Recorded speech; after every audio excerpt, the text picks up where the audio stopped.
Boker Or, Beshem Hashem Naaseh Ve'Natzliach, excusez-nous pour le retard d'aujourd'hui, il est déjà 11h30.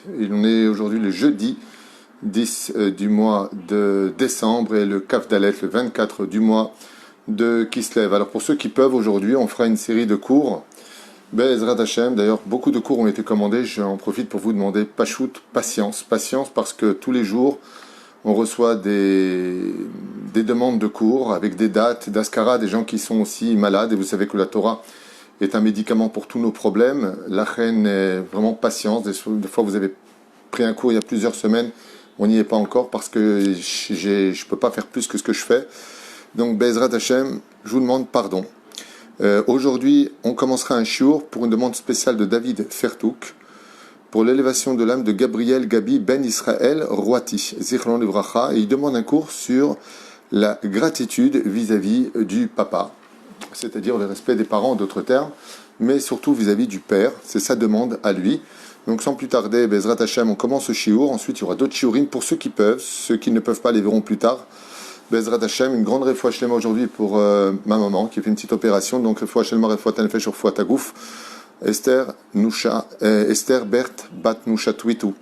Shem Berechoto Bechojar la Sarah Talia Bat Efrat Miriam, Samuel, Journo, Yanaï Ben Esther, David Ben Zera, Michael, Abraham Ben Chana, Rivka, Arik Yaron Ben Chaya, Refouachlema pour Yosef Ben Esther, Avi Yitzhak Ben Dvora, qui est dans le coma et qui on souhaite vraiment une très grande Refouachlema, Meira Bezrat Hashem, Shem Berechoto Bechol Asharlo. Lilou Nishmat, l'élève Alfé Abdalim, Shani Ben Fidja, Denis Simcha Batlola, Tzipora Badziligman Levi, Yuda Sine Ben Eli, Usaïda Yakar, Moshe Ben Zarig, Gérard Gulik, Chaim Aaron, Yosef Ben Esther, Bechol Mete Israël, Bechol Atar Beatar. Et une fois de plus, on remerciera tous ceux qui nous soutiennent par le biais de PayPal, la banque, virement, un sourire, même un cours, le fait de regarder un chiour, c'est aussi un soutien énorme. Sinon, je parlerai tout seul. Yoel Nissanov, Todar Bamikolalev, Deborah Pachter, Ayekara, Gilles Brougad. Voilà, et puis il y a plein de noms. Michael Miri Zola, si j'ai bien prononcé. En même temps, on pensera pour Ken. Je voulais aussi vous parler d'un livre, alors deux livres, d'ailleurs que j'ai ici. En même temps, j'en profite pour ceux qui sont intéressés. D'abord, il y a ce livre-là qui est extraordinaire. Donc, je vous le présente. Il s'appelle Sefer Tzror HaChaim. Vraiment. Et je l'ai chez moi parce qu'il m'a été offert. J'ai feuilleté un petit peu. C'est hyper intéressant pour ceux qui aiment l'étude profonde, mais très bien expliqué, très simplement expliqué. Je conseille vivement ce livre, d'ailleurs, que je mets dans ma sifria, dans mon bureau, ici même. Et puis, je voudrais aussi vous parler d'un autre livre pour faire du chesed avec quelqu'un d'extraordinaire qui est un non-juif qui a fait tchouva de Corse et qui vient d'un peu plus loin et qui a écrit une biographie très intéressante, remplie de messages, je dirais, qui s'appelle Retour d'une étincelle perdue de la Corse à Israël de David Antonelli. Voilà, c'est le nom qui est marqué, Antonelli, à qui on souhaite beaucoup de Hatzlacha, Bezrat Hashem pour son livre. C'est pas évident cette génération de vendre un livre parce que les gens préfèrent écouter des cours que de lire. On n'a presque plus le temps de lire, donc c'est pas évident. Et de par cette même occasion, Mamash Todaraba à vous tous. Alors sans plus tarder, ce shiur de ce matin s'adresse bien entendu à nous tous, comme vous le savez bien, mais particulièrement pour remercier David Fertouk pour l'élévation de l'âme de Gabriel Gabi Ben Israël Roati sur le respect des parents. Alors très brièvement, parce que on a quand même fait pas mal de cours sur le respect des parents, mais il ne faut pas oublier un détail, c'est que quand nos maîtres sont décédés, bizarrement, on a toujours relié le nom de l'enfant au nom du père. C'est-à-dire, on dit par exemple Rabbi Akiva ben Yosef, Rabban Shimon ben Gamiel, Rabbi Shimon bar Yochai, par exemple, et ainsi de suite. Ça veut dire qu'il y a quelque chose sur lequel le père a une priorité dans l'éducation, puisque dans la paracha du Yitro, la Torah nous dit Chabed et avicha ve'et imecha. Tu honoreras ton père et ta mère. Dans la paracha de Vaïtranan, dans les 10 commandements qui reviennent, le seder est à l'envers. Et imecha ve'et avicha tiraou. Ta mère et ton père, tu craindras. Et les Rachamim nous disent pourquoi d'un côté c'est marqué tu honoreras ton père et ta mère, et ensuite c'est marqué ta mère et ton père, tu craindras, pour plusieurs raisons. L'une des raisons qui est citée, c'est que l'autorité du père, étant donné qu'une femme cachère, selon le Rambam et le Shulchan Aruch, c'est une femme qui écoute la voix de son mari, bien entendu pas d'un pervers narcissique, qui veut la détruire et qui veut sa mort. Celui qui se lève pour te tuer, lève-toi, fais-le avant. Mais on parle d'un couple normal, chose qui n'est pas évidente à trouver de nos jours. Si, par exemple, ton père il te dit va à droite et ta mère te dit va à gauche, qu'est-ce qu'on fait? Respect des parents. J'écoute qui? La halakha nous dit, c'est très simple, il y a marqué tu honoreras ton père et ta mère. Donc la Torah l'a mis d'abord le père, ensuite la mère. Pourquoi? Pourquoi cette injustice à nos yeux? Parce que la mère est obligée elle-même d'écouter le mari. Ça veut dire que si la mère dit va à gauche et le père dit va à droite, la mère doit se reprendre en disant je ne savais pas, mon mari a dit à droite, on va à droite. Bien entendu, on parle pour des choses qui sont très importantes, sérieuses. Si le père dit je veux mettre mon enfant dans une école chiloni et que la mère veut une école datite, religieuse, il faut que la mère se batte. Elle n'a pas écouté son mari. Tout ce qu'on dit écouter son mari, c'est tant que ça ne contredit pas la halakha, puisque c'est cette même loi juive qui demande à la femme d'écouter son mari.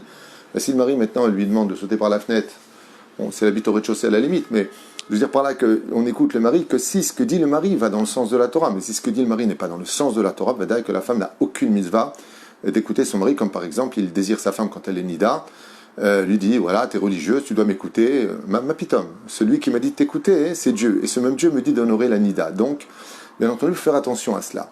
Donc, la première explication de pourquoi il faut plus honorer son père que sa mère dans le judaïsme, c'est tout simplement parce que la Torah met ce seder et que comme la femme, la maman doit écouter aussi le mari, ça veut dire qu'on n'honore pas sa maman, c'est pas du tout ce que je suis en train de dire. Mais on parle du seder et des fouillottes, c'est-à-dire que le père dit va à droite, la mère dit va à gauche, on devra écouter le père. Seulement, comme on a eu très peur de cette situation où les gens traduisent souvent comme ils veulent l'entendre, comme ils veulent le comprendre, reviendra à la Torah en disant attention, ta mère et ton père tu craindras. D'un coup elle va mettre la mère avant le père, car très souvent, dans nos habitudes un petit peu désordonnées, on a l'habitude de parler plus avec crainte avec notre papa et un peu comme une copine avec notre mère. Et là, la Torah par contre se fâche. Elle te dit c'est pas parce que tu dois d'abord honorer ton père et après ta mère que tu te dois de dénigrer le rapport, de déshonorer le langage que tu te dois d'avoir avec ta mère. Quand tu parles avec ta mère, la Torah nous dit tiraou. C'est-à-dire, bien sûr qu'on aime notre mère. Elle dit, tu as vraiment de la crainte. C'est-à-dire, tu n'as pas le droit de dire à ta mère, de toute façon, tu ne comprends rien, toi. Bon, maman, arrête. Allez, rentre à la maison, t'es crevé. Ou, je ne sais pas, toutes sortes de choses comme ça. Comme si on parlait avec une copine, une connaissance. Chas v'shalom. Donc, la Torah, qu'elle nous met en garde sur cette relation avec notre maman. Et Béhémet, il faut savoir que quand on s'assoit près de sa maman, il faut venir avec beaucoup de kavod. Il y en a même qui disent qu'il faut avoir les pieds joints, comme si on était devant une reine, avec beaucoup d'émotion, beaucoup de crainte. Et puis, ne pas oublier un détail, c'est que c'est à nous de les servir et pas eux de nous servir. Mais la reine, Bezrat Hashem, le respect est remis en question dans la paracha de Vaïtranan plus tard, donc dans les deuxièmes 10 commandements, pour ne pas que l'homme, parce qu'il y a marqué tu honoreras ton père et ta mère, et c'est bizarre parce que la mère se doit de craindre son mari comme une fille craindrait son père. Donc en d'autres termes, la maman est mise au même niveau que les enfants vis-à-vis du mari. Ce qui fait du mari un espèce de petit empereur comme ça à la maison que tout le monde doit honorer et respecter. Mishinichnas Av, le Matim et Simcha, quand rentre le père, c'est une illusion. Tout le monde descend un peu le niveau, papa arrive. Donc il y a ce côté un petit peu magnifique du père, la prestance du roi comme ça, le lion qui rentre à la maison à quatre pattes. Mais de l'autre côté, il faut que le père aussi soit un vrai père. Et c'est quoi être un vrai père? Eh bien, être un vrai père, ce n'est pas celui qui fait un enfant une nuit et puis après qui donne le dos pour une vie. Être un vrai père, c'est celui sur qui on peut compter. Celui qui est là pour ses enfants, celui qui est là pour sa femme, celui qui ne demande pas simplement alors, ça a été ta journée, ça va, tu vas bien? Non, c'est celui qui s'intéresse à la vie de son fils, avec distance, pour lui donner sa priorité, son côté un peu privé comme ça. Mais c'est celui qui s'intéresse beaucoup à la spiritualité, qui emmène son fils avec beaucoup d'amour se coucher, qui le borde, qui lui fait le Kiryat Shema. C'est ça être un père. C'est pas simplement l'histoire de voilà, t'es sorti de moi, Nigmar Asipour, salut, tu me dois tout. Mamash lo. Être un père et vouloir être respecté comme un père, c'est aussi jouer le rôle du père.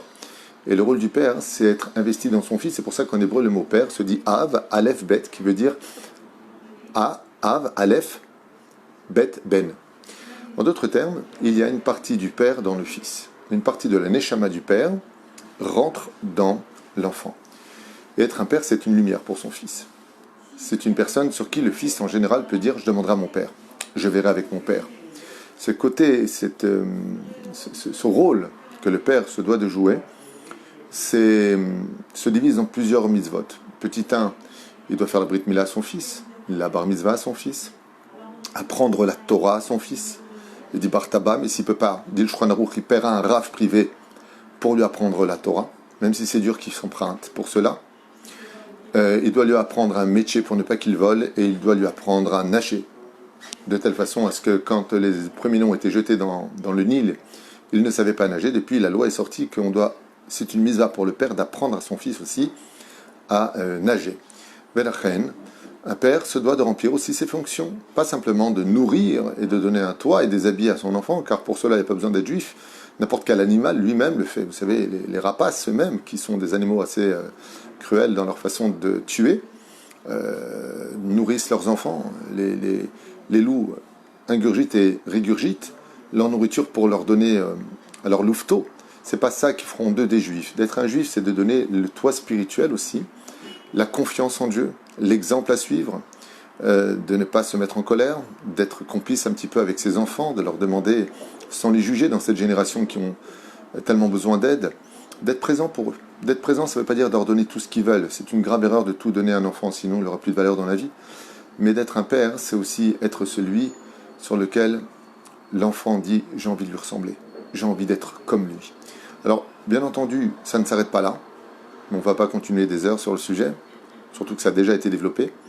Mais dans un des rôles les plus principaux, les plus importants, je dirais même, du père, c'est de tout faire pour mettre ses enfants dans une situation agréable. Je m'explique. Par exemple, quand le père rentre, et peu importe combien de fois il va rentrer dans la journée, mais les enfants se doivent de se lever, comme pour la mère d'ailleurs. Et les enfants, ça les saoule. Ils n'ont pas envie de se lever, ou alors ils vont se lever comme c'est qu'ils avaient une flatulence. Alors normalement, ils devraient se lever, kolo komato. La khad, il doit se lever, mamash, pas simplement faire comme ça. Mais la reine, qu'est-ce qu'on fait dans ce genre de situation?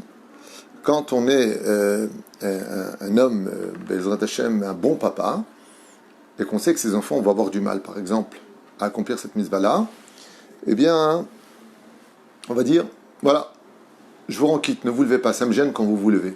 Et étant donné que le respect, c'est de respecter ce que veut le père, honorer son père, c'est faire sa volonté. Si papa dit on ne se lève pas, alors tout comme s'il nous a se lever. C'est une mitzvah de l'écouter.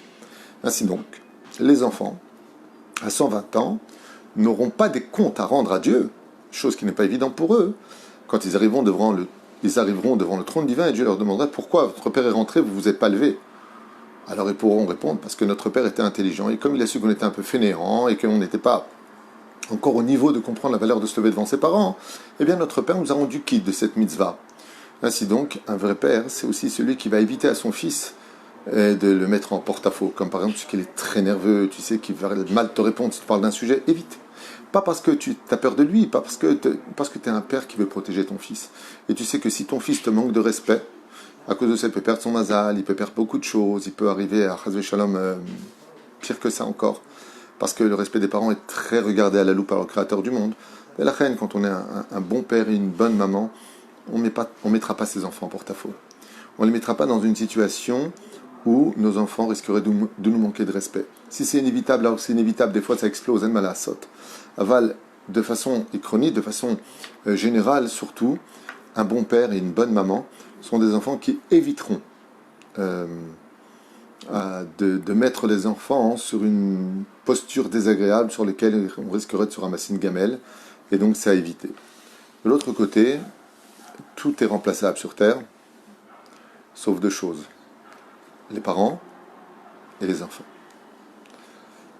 On a beau être fâché avec son père, on a beau en vouloir à son père, un père ça reste un père, et malasot.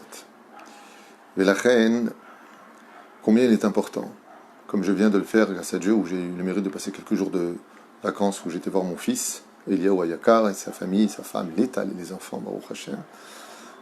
On a fait un peu on a partagé un peu de souvenirs ensemble, partager des souvenirs avec ses enfants, d'avoir des choses à se raconter quand on aura 90 ans, 100 ans, de passer du bon temps avec nos enfants. Ça n'empêche pas qu'il est marié, ça n'empêche pas que nos enfants, il faut leur laisser quand ils se marient, ne pas s'incruster chez eux, ne pas insister pour qu'ils viennent à la maison s'ils n'ont pas envie de venir, ne pas insister, pour plusieurs raisons. C'est qu'ils ont d'abord leurs raisons, et la deuxième, parce qu'il faut que ce soit toujours agréable quand on se rencontre. Le Talmud nous dit, quand tu veux que ce soit agréable dans la vie d'une famille, en général, parents, enfants, petits-enfants, lève le pied de chez lui, et tu seras toujours la bienvenue. C'est-à-dire, fais de tes visites quelque chose de rare, afin qu'elles prennent beaucoup de valeur. Parce que les cailloux, il y en a partout, mais les diamants, ils sont rares. En d'autres termes, quand tu es un père, et que tu veux qu'une relation soit très agréable avec ton enfant, ne te pointe pas chez lui trop souvent, ne reste pas trop longtemps. Fais attention à cette Nekuda. Fais attention à cette Nekuda, parce que d'abord, tu ne sais pas si tu déranges ou pas. C'est toujours, comme je dis souvent, dans une visite, il y a deux moments qui sont les plus agréables. C'est quand tu arrives et quand tu repars. Oh, Baruch Haba, je suis content de te voir. Et quand tu repars, alors reviens. Mais quand ça dure trop longtemps, quand des fois j'entends qu'il y a des mamans et des papas qui viennent chez leurs enfants pendant 2 semaines, 3 semaines, puis après ils reviennent encore 1 semaine, et encore 2 semaines, Zélotov, vous dérangez. Sachez-le, vous dérangez. Parce que vous devenez des personnes qui, d'une certaine façon, encombrent une atmosphère qui a besoin de son intimité. La femme, elle a envie, par exemple, de votre belle-fille d'enlever son kissouille. Elle a envie d'être un peu plus à l'aise. Elle a envie de partager des moments avec son mari. Tandis que là, vous êtes là, et vous vous plantez là, et vous ne bougez plus de là. Ce qui fait que le plaisir devient un enfer. Et la femme se prend la tête avec son mari. Ce qui fait que les parents, des fois, dans leur chutzpah, on peut dire, de manque de compréhension de la situation, peuvent même en devenir désagréables. Et je suis chez mon fils ici, n'oublie pas que je t'ai aidé à payer l'appartement. Alors on leur répondra à ces parents-là, c'est pas parce que tu as fait une mitzvah hein, que ça te donne le droit de te l'approprier en retour. Même si tu as aidé tes enfants. Baruch Hashem, celui qui peut aider ses enfants, t'avoir la bracha, surtout pour s'installer en Israël. Mais ça ne te donne pas le droit hein, de t'imposer. Parce que ce n'est plus un cadeau, ça devient un cadeau empoisonné. Et la reine, même si ces paroles paraissent un peu dures à vos oreilles pour certaines personnes à entendre, sachez que ce n'est rien d'autre que la vérité. Vous pouvez demander à vos enfants, vous pouvez demander à vos belles-filles, vous pouvez demander à vos filles, vous pouvez demander à vos gendres. Kama chashuv, dans le respect, dans l'union qui unit un fils à un père, qu'il y ait ce côté de... Moi, par exemple, quand je vois mon fils, il a une chambre pour moi. Je vous donne mon exemple personnel, ok? Je ne vais jamais chez eux. Je vais à l'hôtel, même un petit hôtel. Je vais à l'hôtel, et après je vais chez eux manger, mais je retourne. Lama, pour pas déranger. C'est peut-être le soir du mikvé, le jour où j'arrive. C'est peut-être un moment où ils sont en bis-bis tous les deux. C'est pas agréable. Alors ça ne veut pas dire qu'on doit suivre cet exemple. Et si on n'a pas les moyens d'aller à l'hôtel, qu'est-ce qu'on fait? Alors on va. Mais on va 3 jours, on va 2 jours, on va au grand maximum 1 semaine, mais pas plus. On ne s'impose pas chez les gens. Comme à Chachouv et combien il est important de montrer qu'on connaît notre place pour laisser vivre un enfant heureux dans sa relation avec son père. Et la reine de l'autre côté, combien il est important. Comme je l'ai raconté une fois avec un ami qui s'appelle Yaakov, j'ai ça fait longtemps que je n'ai pas de nouvelles de lui, qui a perdu son père. Et ce tzaddik est souvent en voyage, il est très souvent en déplacement à droite, à gauche, à droite, à gauche, à gauche, à droite. Jusqu'au jour où, alors qu'il était en plein voyage, on lui annonce la mort de son père. Et quand il a entendu la mort de son père, il n'en revenait pas. Il s'est effondré en larmes, et le jour du Hesped, le jour de l'enterrement, en parlant au micro, il a dit « Je vous demanderai juste une chose, chers amis. N'oubliez jamais qu'on n'a qu'un seul père dans la vie. On a 2 pères. Il y a Kadosh Baruch Hu, il y a notre père, il y a notre Rav qui nous apprend la Torah. C'est aussi une façon de l'appeler papa. Et Charbet, Izdam Nouyot. Aval, seulement, il a dit « Regardez, moi, jusqu'à aujourd'hui, j'ai aidé les gens, je voyageais, je me suis occupé de droite, de gauche, j'ai fait beaucoup de choses dans ma vie.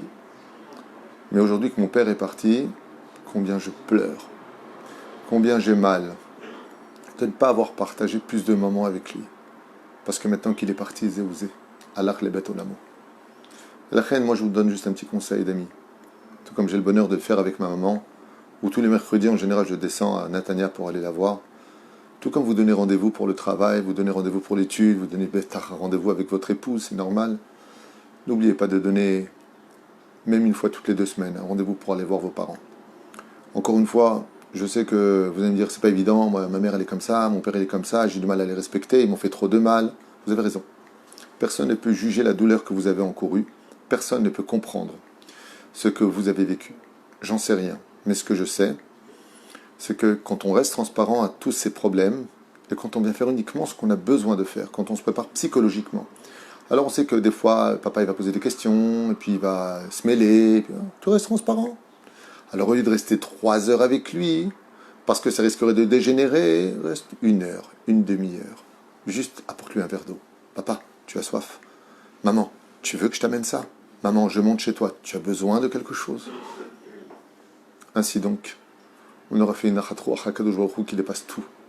On aura fait quelque chose de grandiose dans le monde. Chabed et avicha betimecha. Et pourquoi c'est si important pour Dieu le respect des parents? Après tout, ils nous ont mis au monde l'histoire d'une nuit, l'histoire de 9 mois, l'histoire d'un accouchement. Et n'oublions pas un détail. Qui était là quand tu étais petit? Qui t'a donné le sein? Qui t'a amené à l'école? Qui t'a payé tes études? Qui a veillé sur toi quand tu étais fiévreux? Qui t'a donné tout l'amour dont tu avais besoin avant que tu ne rencontres ta propre épouse? N'est-ce pas tes parents? Et la reine Bezrat Hashem, le Créateur du monde, nous dit dans les 10 commandements, « Je suis l'Éternel ton Dieu, qui t'ai fait sortir du pays d'Égypte. N'oublie pas d'où tu viens. » Mais la Gemara nous dit, il y a 3 associés pour faire un enfant. Il y a Dieu, il y a papa et il y a maman.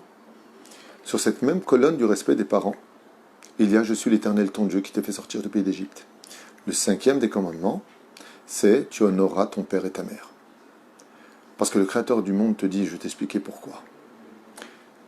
Si ceux que tu vois tous les jours à qui tu dois tout, parce qu'ils t'ont fait grandir, parce qu'ils ont veillé sur toi, tu n'es pas capable de les honorer, alors qu'ils t'ont permis de venir dans un corps dans ce monde, te donnant chacun pour eux l'un les os, l'autre le sang, le groupe sanguin, les yeux, les oreilles, ils t'ont donné une partie d'eux, tu leur ressembles d'une certaine façon.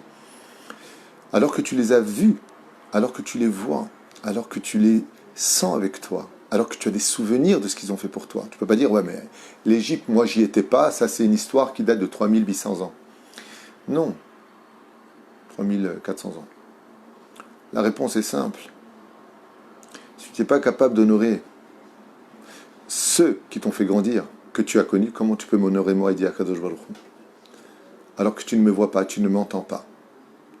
Et que je te demande d'honorer des moments que tu n'as même pas vécu toi personnellement, mais en souvenir de la sortie d'Égypte. Aujourd'hui, toi tu vis. Donc si tu n'honores pas ton père et ta mère, il n'y a même pas de commencement à tout ton judaïsme. Et encore une fois, pour ceux qui ont des problèmes de relation avec leurs parents, allez voir un chacham. Vous avez certainement des rabbanim dans vos shrunotes, là où vous habitez. Expliquez-leur la situation. Il serait bon pour lui d'entendre les 2 sons de cloche, c'est sûr. Mais comment réagir? Alors moi je dis, mieux vaut très peu dans beaucoup de qualités que jamais. Parce que, malgré tout, quand ton parent parte de ce monde, la seule chose qui nous reste, c'est le regret. Le regret de ne pas avoir eu des réponses à nos questions, le regret de ne pas avoir partagé des souvenirs. Et puis, aujourd'hui on est là, demain on n'est plus là, et cette mitzvah-là vaut tout l'or du monde. Imaginez un petit peu que je vous dis, tu vas voir ton père aujourd'hui, tu prends 1 million d'euros. Qui n'irait pas voir son père, même si c'est la plus grande des difficultés à affronter, même si c'est ce que c'est, rien que de prendre le téléphone. Allô maman, ça va? Papa, ça va? Tu vas bien? Alors bien sûr, je voudrais aller de l'autre côté extrême. Si on est face à des parents qui ont des pathologies, des parents qui ont une schizophrénie, une pathologie de, je ne sais pas, qui sont malades. Borderline, la grande maladie du siècle. Alors c'est sûr que c'est pas évident parce que tu viens pour faire une mitzvah, tu repars avec les boules, t'es mal, t'es très très mal. Il y a une façon très simple de le faire. Sache que tes parents sont malades, alors quand tu vas les voir, ne prends pas à cœur. Tu restes transparent. Il y a d'autres cas qui sont plus graves. C'est les parents qui veulent séparer les couples, les parents qui font du mal, les parents qui menacent la sécurité et l'équilibre de leurs enfants. Dans ce cas-là, la Gemara nous apprend à propos de Rav Yosef qu'on s'éloigne. On ne manque pas que de respect, en aucun cas. Mais par contre, on s'éloigne. Pourquoi on s'éloigne? Parce que si Chaz V'Shalom je m'approche et que j'en viens en tant qu'enfant à manquer de respect, il aurait été préférable pour moi de changer de pays. Assour, chas v'shalom, de manquer de respect à nos parents. Sauf dans un cas. Et pour ça, il faut avoir l'autorisation d'un dayan ou d'un moré ora. C'est si les parents ne respectent pas et influencent dans le sens contraire de la Torah. C'est-à-dire s'ils sont messitim, en d'autres termes, qu'ils incitent vos enfants, donc leurs petits-enfants, à ne pas être dans la Torah, n'écoute pas ton père, pourquoi tu vas au Talmud Torah, des choses comme ça. Dans ce cas-là, on a le devoir et la mitzvah de s'éloigner de ses parents. Mamash, Mikol HaKoach. On va souvent poser la question, qu'est-ce qu'on fait quand on a des parents qui ne respectent pas notre volonté en tant que religieux? En d'autres termes, vous avez vos enfants qui sont petits, ils ont 5 ans, et papy et mamie ils viennent pour les sortir. Maintenant, on sait qu'ils risqueraient de les emmener dans un McDonald's non cachère, ou dans un lieu où il y a Bishul Goy, par exemple des non-juifs qui ont fait cuire des aliments, ce qui est interdit pour nous. Dans ce cas-là, vous avez la mitzvah d'honorer vos parents, certes, mais vous avez la mitzvah de leur imposer des conditions. La mitzvah d'imposer des conditions. Imposer, pas demander, imposer. C'est où ils écoutent et ils emmènent les enfants là où il faut, dans les restaurants cachers, s'ils veulent manger avec eux, ou ils ne les prennent pas. Lo pachot velo yoter. Lo pachot velo yoter. Pourquoi? Parce qu'on ne construit pas le mitzvah du respect des parents sur le dos d'une avéra. Ce qui fait que si les parents sont de vrais parents, ils se doivent, Bezrat Hashem, d'honorer leurs enfants aussi de l'autre côté, le chemin de la Torah qu'ils ont pris, et de faire Bezrat Hashem. S'ils ne veulent pas le faire Teshuvah, c'est leur droit, c'est le libre arbitre. Mais n'ont pas le droit de changer l'éducation quand surtout les enfants et les petits-enfants sont sur le chemin de la Torah. En d'autres termes, il y a des conditions, et si les parents ne sont pas d'accord de ces conditions, d'acheter des glaces qui ne sont pas cachères, de sortir les enfants là où ils veulent, alors dans ce cas-là, c'est une mitzvah et un interdit formel, je dis bien formel, de donner ces enfants à leurs parents. Assour, pas shoot. Si tu le fais, tu es considéré comme étant, comme dit le... Dans quel livre j'avais lu ça, hein? C'est comme si tu es écrave ta bin chalamoler. C'est comme si tu as fait de la vodazara à tes enfants, tu les as vendus, haz shalom, aux forces du mal. Lama, parce qu'une seule mauvaise influence, une seule mauvaise nourriture non cachère peut détracter tout un enseignement, toute une éducation d'une vie entière. La reine, il est du devoir des grands-parents, Bezrat Hashem, de respecter la volonté de leurs enfants, de l'éducation. S'ils ne veulent pas être religieux, ils ne sont pas religieux. Une fois, on m'a raconté, le Alen Velo Alechem, qu'il y a une grand-mère qui est venue, avec sa sœur, je crois, et elle a dit à son petit-fils, viens embrasser Tata. Et la mère, elle a dit, non, je suis désolé, d'ailleurs c'est la belle-fille, je suis désolé, mais on est religieux, on a pris à nos enfants, ils ont plus de 6 ans, de ne pas embrasser. Oh, ça va, tu me saoules, toi, avec ta religion. Cette grand-mère a eu un problème d'éducation très grave et devrait connaître un peu plus sa place. C'est que d'abord, elle n'a pas à intervenir dans l'éducation que donne la maman aux enfants, c'est strictement interdit, à un tel point que le Shulchan Aruch nous dit que le respect qu'on doit à nos grands-parents, c'est le respect qu'on doit de grandes personnes, c'est des personnes âgées.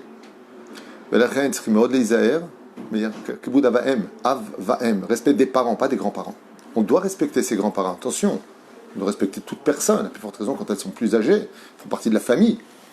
Mais en aucun cas, les grands-parents, si par exemple ils arrivent et que la maman l'a dit qu'ils aillent au lit, les grands-parents n'ont pas le droit d'intervenir en disant ça va, c'est bon, je viens d'arriver, pourquoi ils vont au lit, je veux les voir. Devant les enfants, c'est assourd. Par contre, ce qu'elle peut faire, c'est demander à la maman gentiment, voilà, regarde comme on est venu, ça ne dérange pas, tu les sors du lit pour nous, juste une petite demi-heure, comme ça on les voit. En d'autres termes, c'est qu'une question de savoir-vivre. Et la reine Bezrat Hashem, tout comme on a demandé aux parents d'avoir beaucoup de compassion et d'intelligence, de sagesse pour éduquer les enfants, il n'en est pas moins fort que ce message est aussi pour les enfants, de ne jamais oublier que tout ce que l'on vit jusqu'à aujourd'hui, c'est grâce à nos parents, que tous les bonheurs qu'on a eus, c'est grâce à nos parents, et que combien même des fois c'est une mitzvah de s'éloigner d'eux quand il n'y a pas d'autre solution, avec l'avis d'un moréora, d'un rave compétent dans le domaine qui dira oui, effectivement, on n'a plus rien à faire. Et si ce n'est pas le cas, alors il ne me reste plus qu'à vous dire du fond du cœur, profitez grandement chaque jour de vos parents. Si ce n'est pas chaque jour, chaque semaine, si ce n'est pas chaque semaine au moins, chaque mois, mais sachez une chose, un petit coup de téléphone de temps en temps fait tellement du bien. Allô, maman, ça va? Papa, ça va?